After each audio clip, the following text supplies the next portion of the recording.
سورۃ محمد صلی اللہ علیہ وسلم کی آیت نمبر 29 ہے۔ الحمدللہ وکفی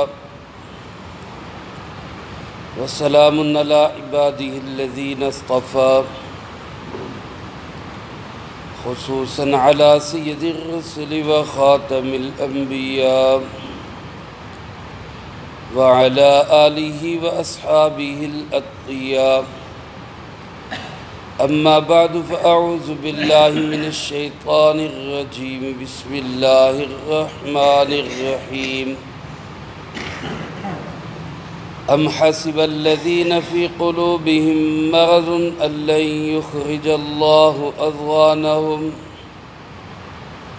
وَلَوْ نَشَاءُ لَأَرَيْنَاكَهُمْ فَلَعَرَفْتَهُمْ بِسِيمَاهُمْ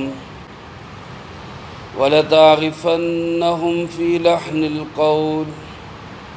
وَاللَّهُ يَعْلَمُ أَعْمَالَكُمْ وَلَنَبْلُوَنَّكُمْ حَتَّى نَعْلَمَ الْمُجَاهِدِينَ مِنكُمْ والصابرين ونبلو أخباركم أم حسب الذين في قلوبهم مرض، کیا یہ لوگ سمجھتے ہیں جن کے دلوں میں بیماری ہے، أَلَّن يُخْرِجَ اللَّهُ أَضْغَانَهُمْ، کہ اللہ ہرگز نہیں نکال سکتا ان کے اندر کے بغض کو، وَلَوْ نَشَاءُ لَأَرَيْنَاكَهُمْ، اور اگر ہم چاہیں تو ہم آپ کو یہ لوگ دکھا دیں، فَلَعَرَفْتَهُمْ بِسِيمَاهُمْ،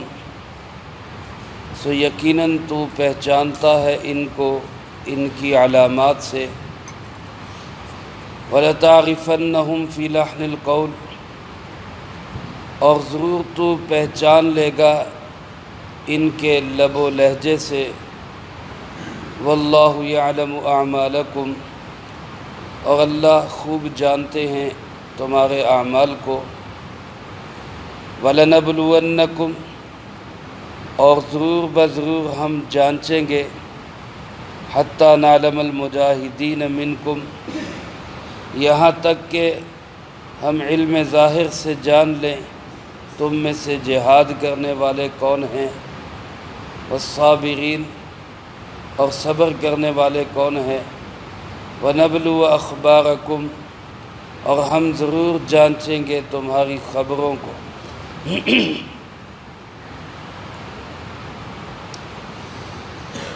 ان آیات مبارکہ کا تعلق بھی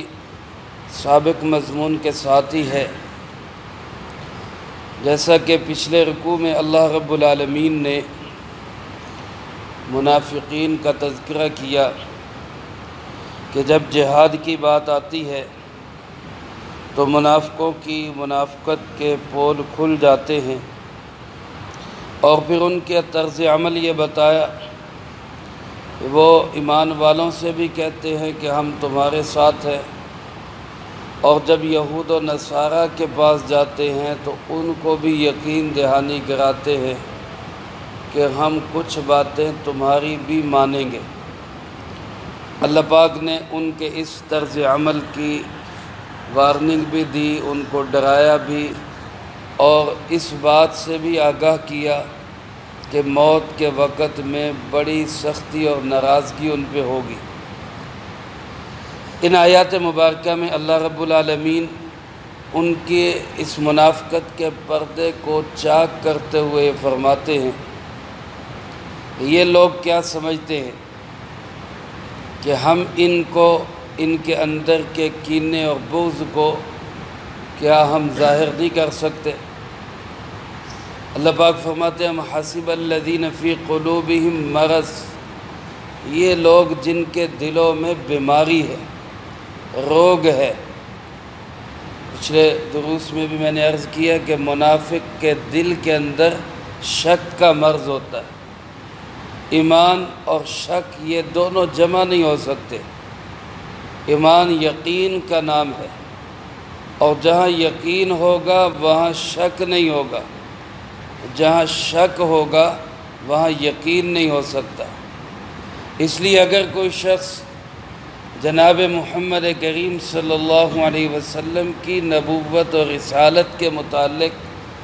یا ختم نبوت کے متعلق ذرا سا شک بھی دل میں لاتا ہے تو اس شخص کا بھی ایمان ختم ہو جاتا ہے۔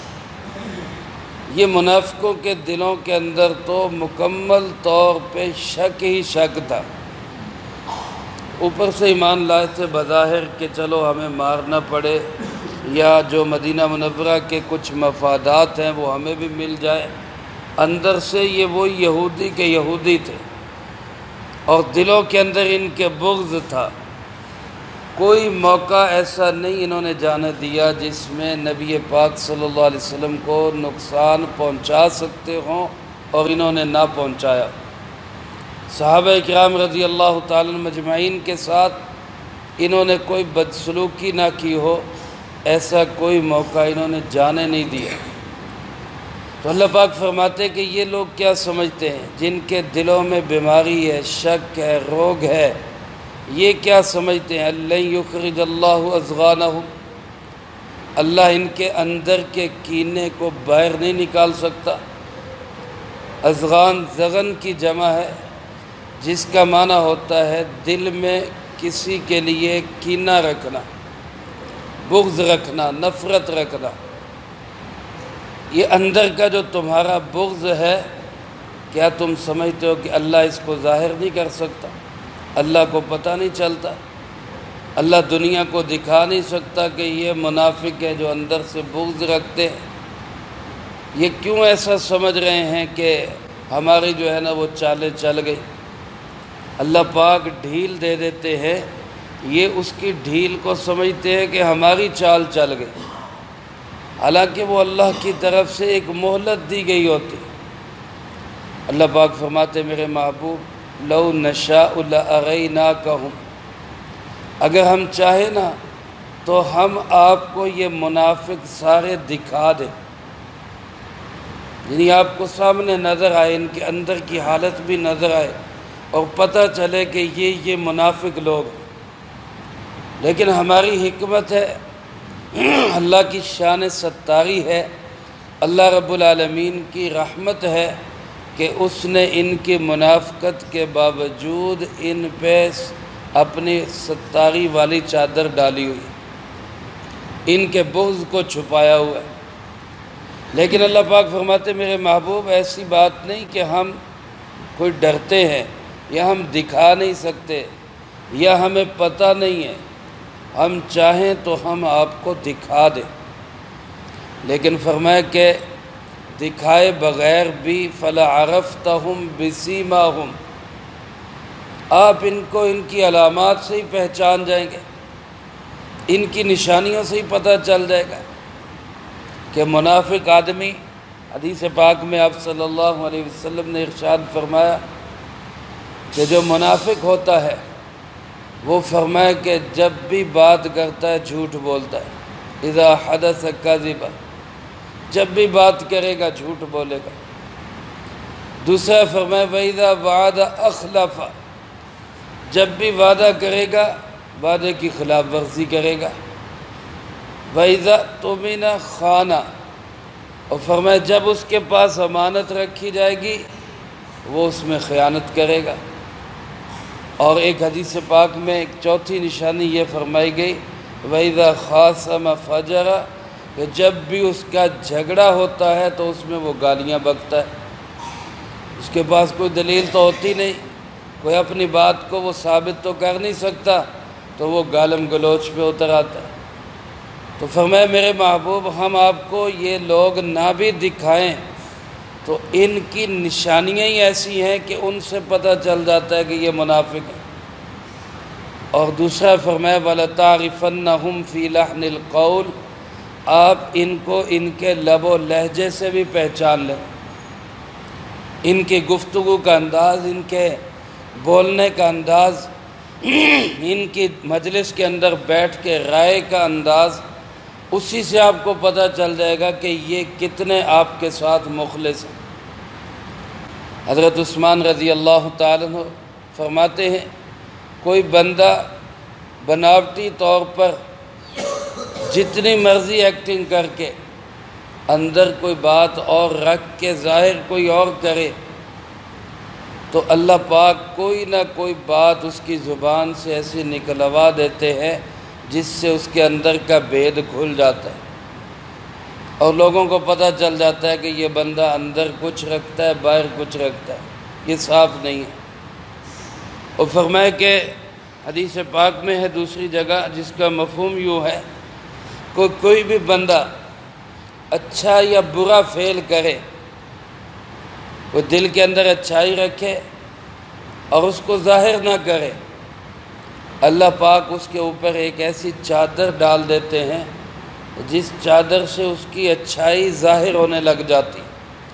اور لوگوں کو پتہ چل جاتا ہے کہ یہ بندہ بڑا اچھا ہے۔ اور فرمایا اگر کوئی بندہ اپنے اندر دل کے اندر برائی رکھتا ہے، غلط جذبات رکھتا ہے اور پھر ان کو چھپا کے رکھتا ہے کسی کو پتہ نہ چلے، تو اللہ اس پہ بھی ایک ایسی چادر ڈال دیتے ہیں کہ اس کی برائیاں ظاہر ہو جاتی ہیں، لوگوں کو پتہ چل جاتا ہے کہ یہ بندہ اچھا بندہ نہیں۔ میرے محترم دوستو، منافق آدمی کی جو باڈی لینگویج ہوتی ہے،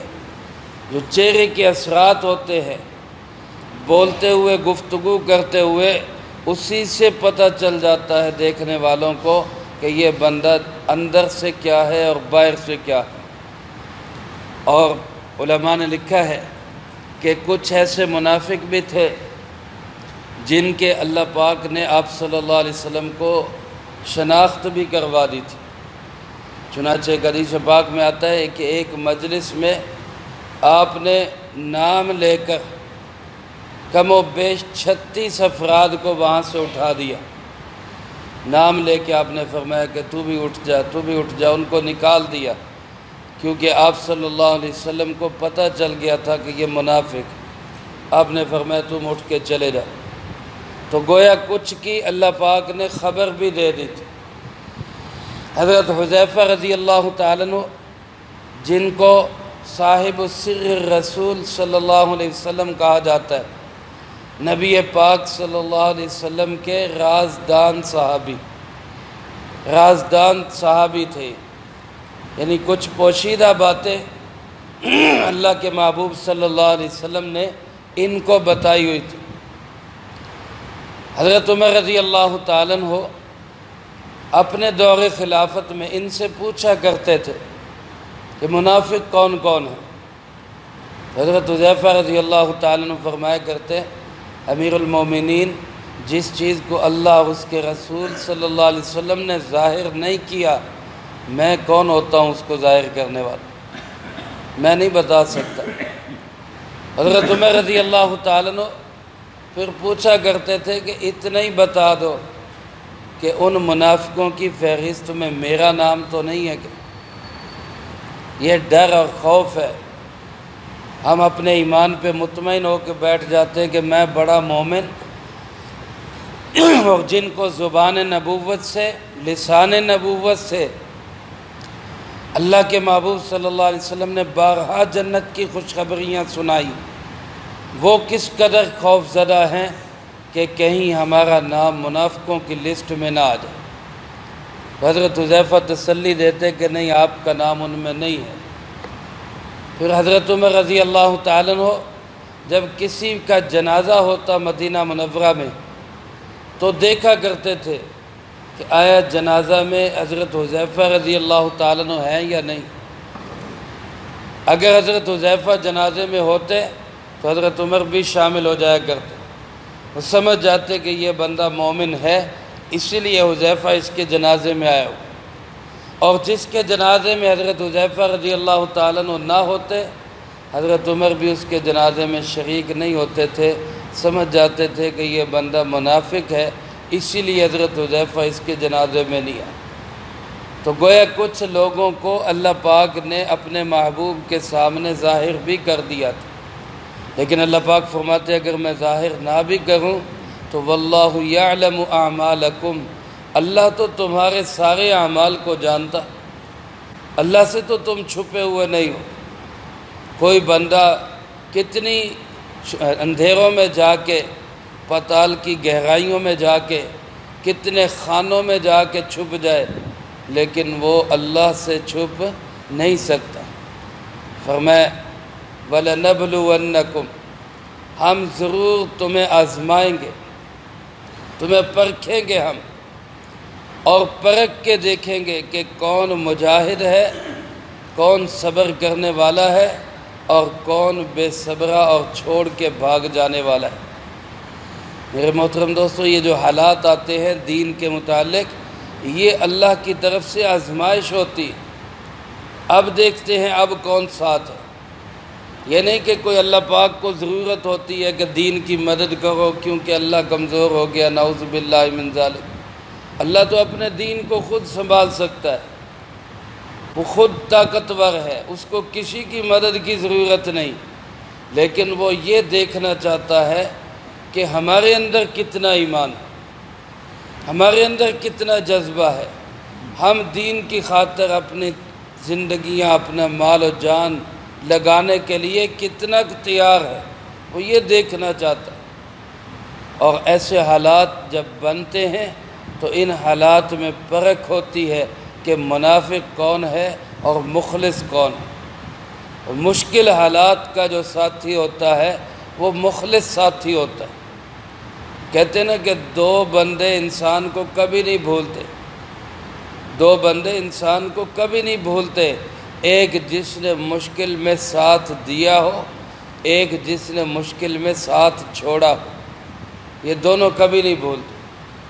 اللہ رب العالمین بھی یہی دیکھتے ہیں حالات ایسے لا کے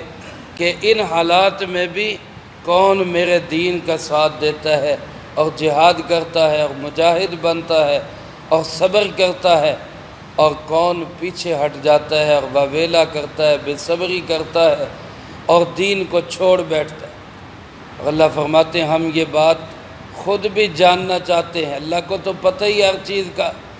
لیکن کیا کہ ظاہر کرنا چاہتے ہیں کہ دنیا بھی جان لے، لوگوں کو بھی پتہ چل جائے۔